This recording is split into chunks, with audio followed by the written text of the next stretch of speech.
నమస్తే, welcome to 99 TV human psychology. మనం నమ్మే సిద్ధాంతం, మనం నడిచే దారి, మనకున్న పట్టుదల ఇవన్నీ మనల్ని విజేతలుగా నిలబెడతాయని అనుకుంటాం. కానీ ఒక్కోసారి అదే పట్టుదల, అదే మొండితనం మన పతనానికి దారి తీస్తే, అవును, వినడానికి వింతగా ఉన్నా ఇది నిజం. ప్రకృతి నేర్పే పాఠం, చరిత్ర చెప్పే సత్యం ఇదే. కొండల్ని ఢీకొట్టే నదీ ప్రవాహం ఆగిపోవచ్చు, కానీ దారి మార్చుకున్న సెలయేరు సముద్రాన్ని చేరుతుంది. సుడిగాలికి ఎదురు నిలిచిన మహావృక్షం నేలకులవచ్చు, కానీ వంగి దారి ఇచ్చిన గడ్డిపోచ ప్రాణాలతో మిగులుతుంది. అసలు ఈ పట్టుబిడుపుల వెనుక ఉన్న సీక్రెట్ ఏంటి? తగ్గడం అంటే ఓడిపోవడమేనా, లేక గెలవడానికి వేసే ఒక వ్యూహాత్మక అడుగా? అడాప్టబిలిటీ అనే ఆయుధం గురించి ఈ కథనంలో చూద్దాం. ఒక అడవిలో ఒకానొక భారీ వృక్షం తన బలాన్ని చూసి గర్వపడుతుంది. పక్కనే ఉన్న గడ్డి ముక్కలను చూసి హేళన చేస్తుంది. కానీ ప్రకృతి ప్రకోపించింది. ప్రళయకాలపు తుఫాను ముంచెత్తింది. తన బలం మీద నమ్మకంతో గాలిని ఎదిరించిన ఆ వృక్షం వేళ్లతో సహా పెకిలించుకుపోయి శవంలా పడిపోయింది. కానీ అదే గాలికి తల వంచిన గడ్డి మొక్కలు ప్రమాదం పోయాక మళ్ళీ సగర్వంగా తలెత్తుకున్నాయి. ఇక్కడ గెలిచింది బలం కాదు, సమయానికి తగ్గట్టుగా మారే గుణం. ఒక కొండ ప్రాంతం, అక్కడ పుట్టింది ఒక చిన్న వాగు. దాని కళ ఎలాగైనా సరే సముద్రంలో కలవాలని.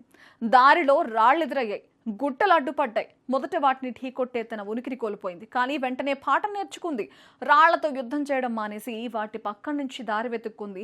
పల్లం ఎక్కడ ఉంటే అటువైపు ప్రవహించింది. ఫలితం, అడ్డంకులను దాటుకుని చివరకు గమ్యాన్ని ముద్దాడింది.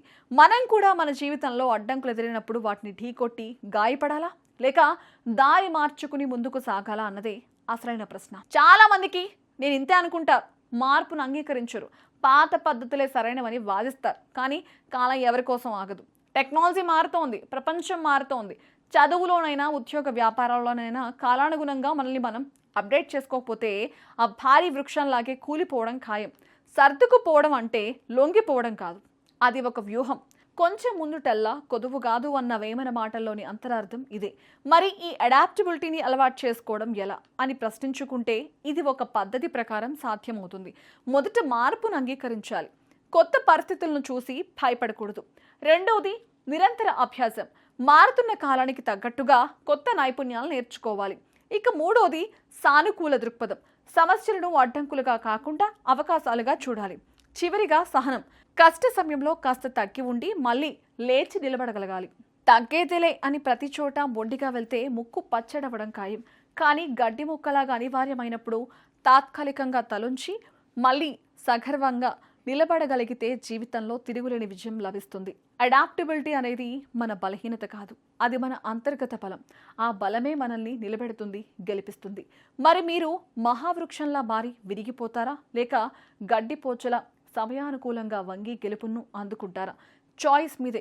ఇలాంటి మరిన్ని లైఫ్ లెసన్స్ కోసం చూస్తూనే ఉండండి 99 టీవీ.